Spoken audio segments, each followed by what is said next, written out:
আসসালামু আলাইকুম বন্ধুরা, চলে এসেছি আর একটি রেসিপি নিয়ে। আপনারা দেখে বুঝতেই পারছেন আজকে কিসের রেসিপি দিতে চলেছি। হ্যাঁ বন্ধুরা, আজকে চিকেন বিরিয়ানির রেসিপি দিতে চলেছি। তবে এটা নর্মাল যে চিকেন বিরিয়ানি করি সেটা না, এটা হলো চিকেন টিক্কা বিরিয়ানি। এই চিকেন টিক্কা বিরিয়ানি হয়তো আপনারা অনেকেই খেয়েছেন, কিন্তু আমি চেষ্টা করেছি বাঙালিয়ানাভাবে চিকেন টিক্কা বিরিয়ানিটা করতে। দারুণ হয় খেতে, আপনারা একবার বানিয়ে দেখবেন। আমি তার জন্যে 1 কেজি পরিমাণে চিকেন নিয়েছি। চিকেনের পিসটা মিডিয়ামের থেকে একটু বড় নিয়েছি, আপনাদের দেখিয়ে দিচ্ছি কেমন সাইজের নিয়েছি।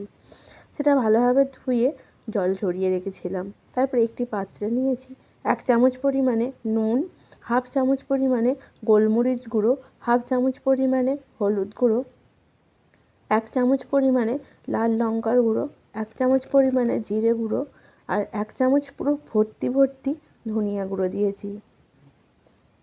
আর দিয়েছি 1/2 প্যাকেট মতন টিক্কা মশলা, যেটা ছাড়া টিক্কা বিরিয়ানি অসম্পূর্ণ। তারপরে দিয়েছি 1/2 পাতিলেবুর রস। তারপরে দিয়েছি 1.5 চামচ মতন বিরিয়ানি মশলা।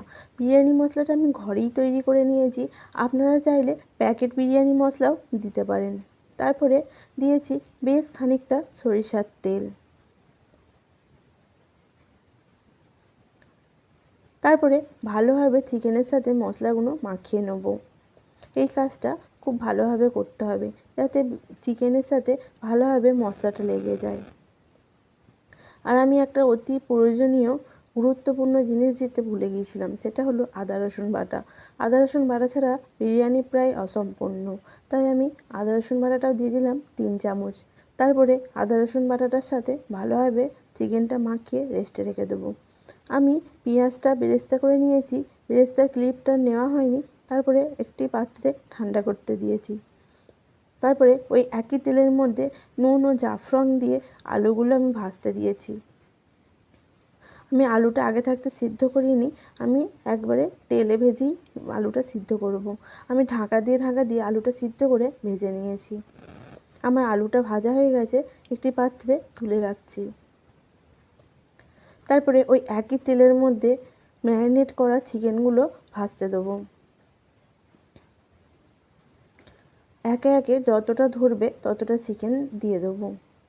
তারপরে চিকেনটা 50% মতো কুক করে নেব, আমার বেশি সিদ্ধ করার দরকার নেই।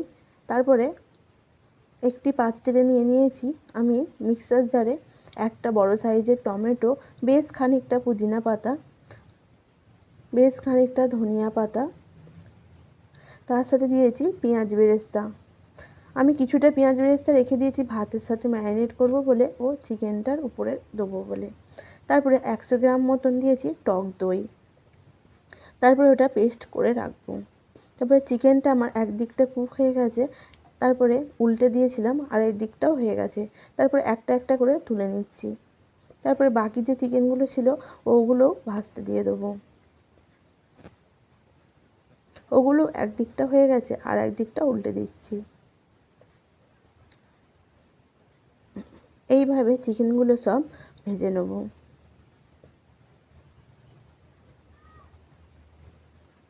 একবার আপনারা এইভাবে বানিয়ে দেখবেন, খুব ভালো লাগে খেতে।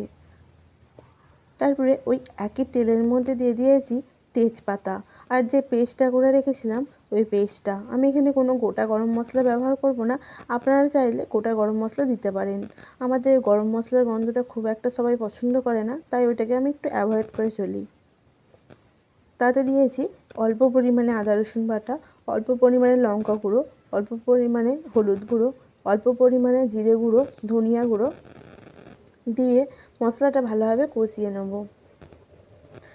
ভালোভাবে যখন কষানো হয়ে যাবে তখন আপনারা বুঝতে পারবেন যে তেলটা ছেড়ে দিয়েছে। আর আমি নুনটা দিতে ভুলে গিয়েছিলাম, ওইটাও দিয়ে দিলাম। ওইটা ততক্ষণ মশলাটা কষানো হোক, একদিকে ভাতের চালটা রেডি করে নিই। আমি নিয়েছি 1 কেজি পরিমাণে দেরাদুন রাইস। চালটা আপনাদের দেখিয়ে নিচ্ছি। চালটা ভালোভাবে ধুয়ে নেব, 2বার বা 3বার ধুয়ে নেব। চালটা আমি 3বার ধুয়ে নিয়েছি, আর একবার দেখানো হয়নি। তারপরে একটা পাতিলেবুর রস দিয়ে জল দিয়ে আমি চালটাকে ভিজিয়ে আধা ঘন্টার মতো রেখে দেবো। এতে করে ভাতটা ভাঙবে না আর ঝরঝরে হবে। তারপরে মশলাটা আমার কষানো হয়ে গেছে, এই পর্যায়ে আমি ভেজে রাখা চিকেনগুলো দিয়ে দেবো।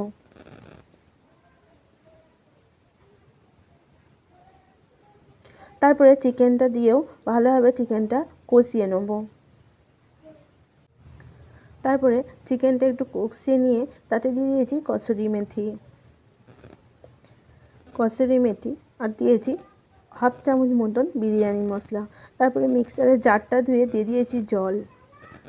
তারপরে ভালোভাবে নেড়ে চেড়ে একটা ঢাকনা দিয়ে ঢেকে রেখে দেবো। তারপরে আমি ওপর থেকে পেঁয়াজ বেরেস্তাও দিয়ে দিয়েছি।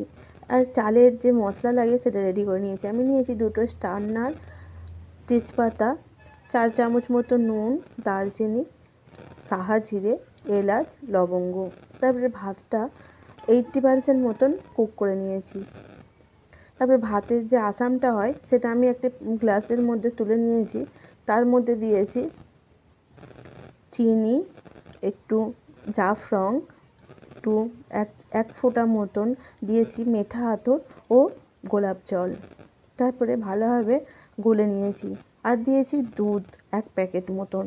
আমুলের যে প্যাকেটটা হয় সেই 1 প্যাকেট দুধ দিয়েছি। তারপরে গুলে রেখেছি। তারপরে এদিকে ভাতটা আমরা সেজে নেব, তার জন্য নিয়েছি হাঁড়িতে ওই যে চিকেনটা ভেজেছিলাম সেই চিকেন ভাজার তেলটা আর ঘি দিয়েছি। তারপরে চিকেনের যে মশলাটা ছিল ওই মশলাটা দিয়ে উপর থেকে ভাত দিয়েছি। তারপরে আমি ওই যে ভাতের মধ্যে তেজপাতা, তারপর যে লেবুর খোলা, ওই যে মশলাগুলো হয় ওগুলো যতটা পারা যায় তুলে নিয়েছি। তারপরে চিকেনটা দিয়ে দেবো, গ্রেভি সমেতই দিয়ে দেবো। তারপরে আলুগুলোও দিয়ে দেবো, পেঁয়াজ বেরেস্তা দিয়ে দেবো, ধনেপাতা পুদিনা পাতা দিয়ে দেবো। তারপরে ওপর থেকে যে বাকি যে ভাতটা ছিল সেটা দিয়ে দেবো।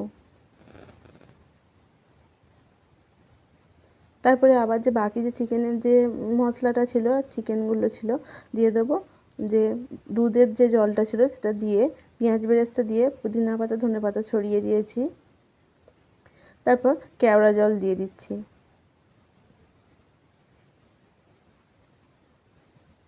বিরিয়ানি মশলা একটু ছড়িয়ে নিয়েছি। তারপরে ওপর থেকে ঘি দিয়ে দিয়েছি। তারপরে বিরিয়ানিটা দমে দিয়ে দিয়েছি।